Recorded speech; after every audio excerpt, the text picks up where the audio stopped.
சிறப்பு அதிதியாக நமது அழைப்பினை ஏற்று இங்கே கலந்து சிறப்பித்துக் கொண்டிருக்கின்ற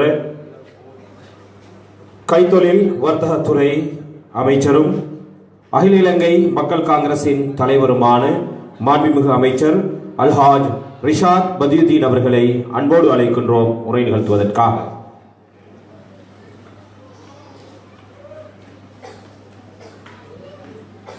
பிஸ்மில்லாஹிர் ரஹ்மானிர் ரஹீம். அஹ்மது ஸல்லல்லாஹு அலைஹி வஸல்லம் கரீம். கண்ணியத்துக்குரிய இந்த கல்லூரியுடைய அதிபர் ரைஸ் மௌலவி அவர்களே, அதே போல் அவருடைய தந்தை எப்படியாவது நான் வர வேண்டும் என்று என்னை அழைத்த அன்புக்குரிய முக்தார் ஹாஜர் அவர்களே, நம்முடைய உலமா சபையுடைய தலைவர் கண்ணியத்துக்குரிய ரிஷி முஃப்தி அவர்களே, அதே போல் அப்துல் ஹாலிக் ஹஸ்ரத் உட்பட ஏனைய கண்ணியத்துக்குரிய உலமாக்களே, மாகாண சபை உறுப்பினர் இப்ராஹிம் அவர்களே, ஏனைய பெற்றோர்களே, முக்கியஸ்தர்களே, நிர்வாகிகளே, நண்பர்களே, தாய்மார்களே, உங்கள் எல்லோருக்கும் நண்பின் சலாம். அஸ்ஸலாமு அலைக்கும் வரஹ்மத்துல்லாஹி வபரகாத்து. உலமாக்கள், உலமா சபையுடைய தலைவர் அவர்கள் அழகான தெளிவான ஒரு பயானை பண்ணினார்கள். அதன் பிறகு உங்களுடைய ரைசத் அவர்கள் இந்த மதரசாவுடைய ஆரம்பம் முதல் இன்று வரை உள்ள விடயங்களை இங்கு தெளிவாக சுட்டிக்காட்டினார்கள். எனவே அந்த வகையிலே 3:30 மணிக்கு என்னை வருமாறு அழைத்திருந்தார்கள். வேலைப்பளு காரணமாக நான் தாமதித்து வந்தேன். எனவே மக்ரிபுடைய அதான் ஒலித்து விட்டது. ஓரிரு வார்த்தைகள் இன்ஷா அல்லாஹ் பேசிவிட்டு முடிக்கலாம் என்று நம்புகின்றேன். அன்பு சகோதரர்களே, பெரியார்களே, உலமாக்களே, இவ்வாறு இந்த கிராமத்திலே உக்குவலியிலே ஒரு பிரம்மாண்டமான ஆண்கள் கல்லூரியும் ஒரு பெண்கள் மதரசாவும் இரண்டும் ஒன்றாக சேர்ந்து ஒரே நிர்வாகத்துக்கு கீழே நடைபெறுகின்றதை பார்க்கின்ற பொழுது அல்ஹம்துலில்லாஹ் மிகவும் நான் சந்தோஷப்படுகின்றேன். பல தியாகங்களோடு இதை முன்னெடுத்து செல்கின்ற கல்லூரியுடைய அதிபர், அவருக்கு பக்கபலமாக இருக்கின்ற அத்தனை பேருக்கும் அல்லாஹ் அதற்குரிய கூலியை இன்ஷா அல்லாஹ் வழங்க வேண்டும். எங்களுடைய உலமா சபையுடைய தலைவர் அவர்கள் பேசுகின்ற பொழுது மக்தபை பற்றி, அதனுடைய தாக்கத்தை பற்றி, அதனுடைய தேவைப்பாட்டை பற்றியெல்லாம் தெளிவாக இங்கு பேசியதை நாங்கள் கண்டோம். இன்று 10% வாழுகின்ற நமது முஸ்லிம் சமூகம் இந்த நாட்டிலே 90% வாழுகின்ற சிங்கள, இந்து, கத்தோலிக்க மக்களோடு சேர்ந்து வாழுகின்ற பொழுது இஸ்லாத்தை பற்றியும் இஸ்லாமியர்களை பற்றியும் அவர்களுக்கு நாங்கள் எவ்வாறான முறையிலே நடந்து கொள்கின்றோம் என்பதை பார்ப்பதனூடாக அல்லது எங்களுடைய செயல்பாடுகளை கண்காணிப்பதனூடாக அவர்கள் எங்களுடைய மார்க்கத்தை புரிந்து கொள்கிறார்கள். நமது நாட்டிலே சுதந்திரத்துக்கு பிறகு 30 வருட கால யுத்தம், அதன் பிறகு சமாதானம், அதன் பிறகு மீண்டும் ஒரு யுத்தம் வரக்கூடிய ஒரு ஆபத்தை தென்னிலங்கையிலே நாங்கள் கண்டோம். அல்ஹம்துலில்லாஹ் இன்று ஒரு அமைதியான சூழல் ஏற்பட்டிருக்கின்றது. இந்த வகையிலே உலக நாடுகளிலெல்லாம் நீங்கள் பார்க்கலாம், 50க்கு மேற்பட்ட இஸ்லாமிய நாடுகள் இருக்கின்றது. நான் நினைக்கின்றேன் ஓரிரு நாடுகளை தவிர எல்லா நாடுகளிலும், முஸ்லிம் நாடுகளிலே ஒவ்வொரு நாளும் குண்டு வெடிப்புகளும் இரத்த ஆறு ஓடிக்கொண்டும், ஒவ்வொரு நாளும் ஜனாசாக்களை அடக்கி கொண்டும், அழுது கொண்டும், புலம்பிக் கொண்டும், உணவு எத்தனையோ செல்வங்களை அல்லாஹ் கொடுத்தும் சில நாடுகளிலே அதை அனுபவிக்க முடியாமல் படுகின்ற கஷ்டங்களை நாங்கள் பார்க்கிறோம். முஸ்லிம்கள் என்றால் தீவிரவாதிகள் அல்லது யுத்தம் செய்ய அனுப்பப்பட்டவர்கள் என்ற ஜிஹாத் என்ற வசனத்தை அதை திரிவுபடுத்தி முஸ்லிம்களை எல்லாம் அவ்வாறு பார்க்கின்ற ஒரு நயவஞ்சகத்தனமான ஊடகங்கள் தான் இந்த உலகிலே இருந்து கொண்டிருக்கிறது. இஸ்ரேல் நாட்டை நீங்கள் பார்க்கலாம், மிகவும் ஒரு சிறிய நாடு. ஆனால் ஊடகத்திலே, இந்த உலகத்திலே இருக்கின்ற எல்லா ஊடகங்களையும் அவர்கள் கட்டுப்படுத்தி கொண்டிருக்கிறார். உலகத்திலே இருக்கின்ற எல்லா முஸ்லிம் நாடுகளிலும் யுத்தத்தை தூண்டி எங்களுக்குள்ளே அடிபட்டு எங்களுடைய சொத்துக்கள், சுகங்கள், எங்களுடைய உயிர்களை எல்லாம் எங்களுடைய சமூகம் இன்று இழந்து கொள்ளுகின்ற ஒரு ஆக்கிரமிப்பை அவர்கள் மிக நுணுக்கமாக சூசகமாக செய்கிறார். அதே போலதான் முஸ்லிம்கள் சிறுபான்மையாக வாழுகின்ற பல நாடுகள் இருக்கின்றது. மியான்மரை நாங்கள் எடுத்துக்கொள்ளலாம். அதே போல இலங்கை போன்ற பல நாடுகளிலே, சில நாடுகளிலே முஸ்லிம்கள் கௌரவமாக வாழுகிறார்கள். சில நாடுகளிலே முஸ்லிம்களுடைய பண்பாட்டை பார்த்து எத்தனையோ அந்நியர்கள், அந்நிய மதத்தவர்கள் இஸ்லாத்தை தழுவுகின்றதை நாங்கள் பார்க்கிறோம். ஆனால் எங்களை நாங்கள் ஒருபுறம் நாங்கள் மீள்பரிசீலனை அல்லது வினாவை நாங்கள் தொடுத்து பார்க்கலாம். எங்களுடைய வியாபாரங்கள் எவ்வாறு அமைகிறது, எங்களுடைய செயல்பாடுகள் எவ்வாறு அமைகிறது, அந்நிய மதத்தவர்களோடு வியாபாரம் செய்கின்ற பொழுது இஸ்லாம் காட்டிய வழியிலே நாங்கள் நேர்மையாக நடந்து கொள்கின்றோமா?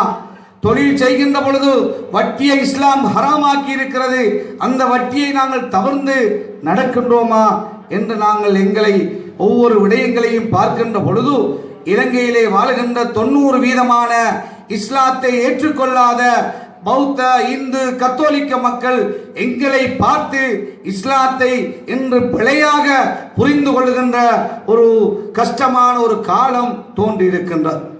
எனவே அன்பு சகோதரர்களே, பெரியோர்களே, உலமாக்களே, இவ்வாறான மதரசாக்கள் உருவாகுவது, இவ்வாறான மதரசாக்களின் காரணமாக இன்று அல்ஹம்துலில்லாஹ் கிராமங்களிலே பாரிய மாற்றங்களை நாங்கள் பார்க்கிறோம். அந்த மாற்றங்களை கூட வித்தியாசமான கண்கொண்டு சில இனவாத ஊடகங்கள் பரப்பிக் கொண்டிருக்கிறது. பழைய இஸ்லாமியர், புதிய இஸ்லாமியர், பாரம்பரிய இஸ்லாமியர், புதிய இஸ்லாமியர் என்று எங்களை வகுத்து பார்க்கிறார்கள். இவ்வாறான மதரசாக்களுடைய, இவ்வாறான தாவத்துடைய பணிகள், இஸ்லாமிய அழைப்புகள் நடைபெறுகின்ற காரணத்தினால் முஸ்லிம்களாக வாழ எத்தனிக்கிறார்கள். பெண்கள் தங்களுடைய உடையை இஸ்லாமிய முறையிலே உடுத்துகின்றதை பார்த்து இதை ஏதோ புதிய இஸ்லாம் வந்ததாக பரப்புகின்ற ஒரு நடவடிக்கை நடக்கின்றது. அதே போல எங்களுடைய செயல்பாடுகளை, எங்களுடைய இவ்வாறான மாற்றங்களின் ஊடான தூய்மையான இஸ்லாத்தை நமது சமூகம் பின்பற்ற நடவடிக்கைகளை எடுக்கின்ற பொழுதும் அதை வித்தியாசமாக காட்டுகின்ற இதற்கு எங்களுடைய சமூகம் சார்ந்த ஒரு சிலர் அவர்களுக்கு பக்கபலமாக இருந்து கொண்டு எங்களுடைய சமூகத்தை காட்டிக் கொடுக்கின்ற சில செயல்பாடுகளை நாங்கள் பார்க்கிறோம். எனவே அல்ஹம்துலில்லாஹ் இன்று இந்த பிரதேசத்திலே உங்களுடைய ரைஸ் மௌலவி அவர்கள் அவர் ஆலிமாக வந்த பிறகு அவருடைய தந்தையுடைய ஆசை இந்த ஊரிலே இவ்வாறான ஒரு மதரசா வர வேண்டும் என்று ஊர் மக்களுடைய முழு ஒத்துழைப்போடு, ஊர் மக்களுடைய பங்களிப்போடு, ஊர் மக்களுடைய துஆவோடு, ஊர் மக்களுடைய தியாகத்தோடு அவருடைய தலைமையிலே இந்த மதரசா இங்கு ஆரம்பிக்கப்பட்டு இன்று பல உலமாக்களை வெளியேற்றி இருக்கின்றது, வெளியாக்கி இருக்கின்றது. அதனுடைய விளைவு இந்த பிரதேசத்திலே, இந்த கிராமத்திலே நாங்கள் கண்ணால் காணுகின்றோம் என்று ரைஸ் மௌலவி அவர்கள் பேசுகின்ற பொழுது சொன்னார். எனவே இவ்வாறான மதரசாக்கள் இன்று பல மதரசாக்களை ஆரம்பித்தவர்கள் நடத்த முடியாமல் படுகின்ற கஷ்டங்களை நாங்கள் பார்க்கிறோம். சில மதரசாக்களை, அதாவது ஆரம்பித்தவர்களுடைய மதரசாக்களிலே சில கஷ்டங்களோடு, துன்பங்களோடு சிலர் உதவி செய்தவர்கள் அதை நிறுத்துகின்றதை முன்னெடுக்க முடியாமல் பல மதரசாக்கள் இந்த நாட்டிலே இருக்கின்றது. நம்முடைய தலைவரை நான் காணுகின்ற பொழுது அண்மையிலே ஒரு சந்தர்ப்பத்திலே நான் சொன்னேன், இந்த மதரசாக்களுடைய அதிகமான மதரசாக்கள் நல்ல அழகான சிலபஸோடு, சட்ட திட்டங்களோடு ஒழுங்கான முறையிலே நடைபெற்று கொண்டிருக்கின்றது. புதிதாக மதரசாக்களை இனிமேல் ஆரம்பிக்கின்ற பொழுது அகில இலங்கை உலமா சபையுடைய அனுமதியை பெறுகின்ற ஒரு சட்டத்தை இந்த நாட்டிலே சட்டபூர்வமாக கொண்டு வருகின்ற பொழுது அது எதிர்காலத்திலே அது எங்களுக்கு பிரயோசனம் உள்ளதாக, அது பாதுகாப்பானதாக அமையக்கூடிய வாய்ப்பு இருக்கின்றது. இல்லை என்றால் இன்று காதியானியாக்கள் அவர்களும் சொல்லுகிறார்கள் நாங்களும் இஸ்லாமியர்கள். அதே போல பல தரப்பை சார்ந்த பல நாடுகளை சார்ந்தவர்கள் இங்கு வந்து அவ்வாறான மதரசாக்களை ஆரம்பிக்க எத்தனிக்கிறார்கள். அவர்களும் எங்களுடைய இஸ்லாமிய கலாச்சார அமைச்சிலே வந்து பதிவு செய்கிறார்கள், அல்லது வேறு திரைக்களங்களிலே பிரதேச செயலங்களிலே பதிவு செய்துவிட்டு அதை ஆரம்பிக்கிறார்கள். எனவே அவற்றை எதிர்காலத்திலே கண்காணிக்க வேண்டிய தேவைப்பாடு அகில இலங்கை ஜம்மியத்துல் உலமாவுக்கு இருக்கின்றது. அவர்கள் மிக திறமையாக கடந்த காலங்களிலே மிக ஆளுமையுள்ள ஒரு சபையாக, இந்த நாட்டு முஸ்லிம்கள் அங்கீகரிக்கக்கூடிய ஒரு சபையாக, இலங்கை முஸ்லிம்கள் ஏற்றுக்கொள்ளக்கூடிய ஒரு சபையாக அகில இலங்கை ஜம்மியத்துல் உலமா கடந்த காலங்களிலே எங்களுடைய தலைவர் ரிஷ் முஃப்தி அவர்களுடைய தலைமையிலே கடந்த பல வருடங்களாக செயல்படுவதும், இந்த மக்தப் என்ற அமைப்பின் ஊடாக எங்களுடைய கிராமப்புறங்களில் கூட இந்த அல்ஹம்துலில்லாஹ் ஒரே உடையோடு ஒரே ஒழுக்கமுள்ள மாணவர்களாக அதை கற்கின்ற ஒரே கட்டமைப்போடு செயல்படுவதை பார்க்கின்ற பொழுது நாங்கள் மிக சந்தோஷப்படுகின்றோம் அல்ஹம்துலில்லாஹ். எனவே அன்பு சகோதரர்களே, இந்த மதரசாவுடைய வளர்ச்சியிலே, இந்த மதரசாவுடைய எதிர்கால நலனுக்காக எல்லோரும் துஆ செய்வதோடு இந்த மதரசாவுடைய வளர்ச்சிக்கு எங்களால் முடிந்த பங்களிப்பை செய்கின்றவர்களாக, உதவியை செய்கின்றவர்களாக நாங்கள் எங்களை ஆக்கிக்கொள்ள வேண்டும். எங்களுடைய சமுதாயம் இந்த நாட்டிலே சரியான முறையிலே நாங்கள் எங்களுடைய ஜக்காத்துகளை கணக்கிட்டு கொடுக்காத நிலையை நாங்கள் பார்க்கிறோம். எங்களுடைய சமுதாயம் பல பிரச்சனைகளுக்கு முகம் கொடுக்கின்றது. எங்களுடைய சமுதாயத்திலே பல ஏழைகளாகவே வாழ்ந்து கொண்டிருக்கிறார்கள். சில பிரதேசங்களிலே அவர்களுடைய வாழ்க்கை தரத்தை பார்க்கின்ற பொழுது மிக பரிதாபகரமாக இருக்கின்றது. ஆனால் நாங்கள் சில விடயங்களுக்காக, பெரிய வீணான விடயங்களுக்காக எங்களுடைய சமுதாயம் அதிகமான பணத்தை நாசப்படுத்துவதை நாங்கள் பார்க்கிறோம். எனவே நாங்கள் ஏழைகளை அவர்களுடைய நிலையிலிருந்து உயர்த்துவதற்கான திட்டங்களை சக்காத் கடமையானவர்கள் செய்ய வேண்டிய தார்மீக பொறுப்பு இருக்கின்றது. எனவே அந்த வகையிலே இங்கு பல உலமாக்கள் அழகான உரைகளை, தெளிவான உரைகளை உங்களுக்கு தந்தார்கள். என்றாலும் இன்றைய இந்த அரசியலிலே இருக்கின்ற நாங்கள், இன்றைய காலம் எங்களுடைய நல்லாட்சி என்ற இந்த அரசு இன்றைய காலம் ஒரு இக்கட்டான காலமாக நாங்கள் பார்க்கிறோம். காரணம், இந்த நாட்டிலே அரசியல் அமைப்பை மாற்றப் போகிறார்கள், இந்த நாட்டிலே தேர்தல் முறையை மாற்றப் போகிறார்கள், இந்த நாட்டிலே அதிகாரத்தை பகிரப் போகிறார்கள். எனவே நாங்கள் தெளிவாக இருக்க வேண்டிய தேவைப்பாடு எங்களுக்கு இருக்கின்றது. இஸ்லாமியரை பற்றி பேசுவதற்கு எந்த நாடுகளும் இதுவரை முன்வரவில்லை. ஆனால் தமிழ் சகோதரர்களுக்கு அதை கொடுக்க வேண்டும், அதிகாரத்தை பகிர வேண்டும், அவர்கள் கேட்பதை கொடுக்க வேண்டும் என்று அமெரிக்காவின் ஒபாமா தொடக்கம், பிரிட்டிஷுடைய பிரைம் மினிஸ்டர் தொடக்கம், இந்தியாவின் நரேந்திர மோடி தொடக்கம், உலகத்தில் இருக்கின்ற பல நாடுகள் இந்த அரசாங்கத்தை வலியுறுத்தி அழுத்தத்தை கொடுத்து கொண்டிருக்கிறார்.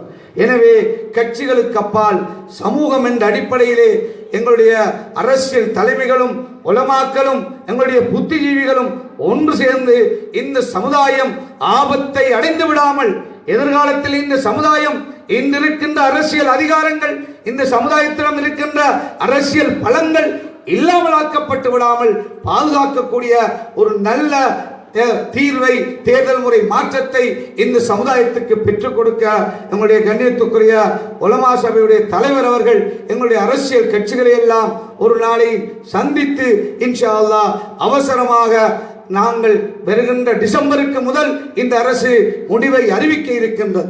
அதற்கு முன்னால் ஒருமித்த கருத்தோடு நாங்கள் எங்களுக்கு ஆபத்து வராமல் ஒன்றை சமர்ப்பிப்பதற்காக ஒன்றுபட வேண்டிய தேவை இருப்பதை தலைவர் அவர்கள் இன்ஷா அல்லாஹ் அது விஷயத்திலே கவனம் செலுத்தினால் அது சமூகத்துக்கு பிரயோசனமானதாக இருக்கும் என்று நான் நம்புகின்றேன்.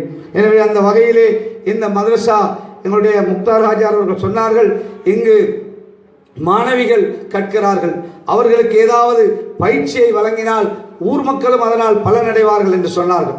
எனவே இன்ஷா அல்லாஹ் ஒரு 10-15 லட்சம் ரூபாய் செலவிலே ஒரு ஜுக்கி ட்ரைனிங் சென்டர் ஒன்றை நாங்கள் இன்ஷா அல்லாஹ் இந்த மதரசாவை அண்டிய இடத்திலே எதிர்காலத்திலே அமைத்து தருவதற்கான ஒரு நடவடிக்கை இன்ஷா அல்லாஹ் நாங்கள் செய்து இந்த உலமாக்கள், அதாவது பெண் உலமாக்கள் வெளியேறுகின்ற பொழுது அவர்கள் அந்த கலையையும் கற்று செல்லக்கூடிய ஒரு வாய்ப்பை இன்ஷா அல்லாஹ் ஏற்படுத்த நாங்கள் எண்ணி இருக்கின்றோம் என்று கூறி, அதே போல இந்த மதரசாவுடைய நலனுக்கு நீங்களும் நாங்கள் எல்லோருமாக சேர்ந்து எங்களால் முடிந்த உதவிகளை எதிர்காலத்தில் செய்ய முன்வாருங்கள் என்று கேட்டு இந்த சந்தர்ப்பத்திற்கு நன்றி கூறி விடைபெறுகிறேன். நன்றி. இஸ்லாம்.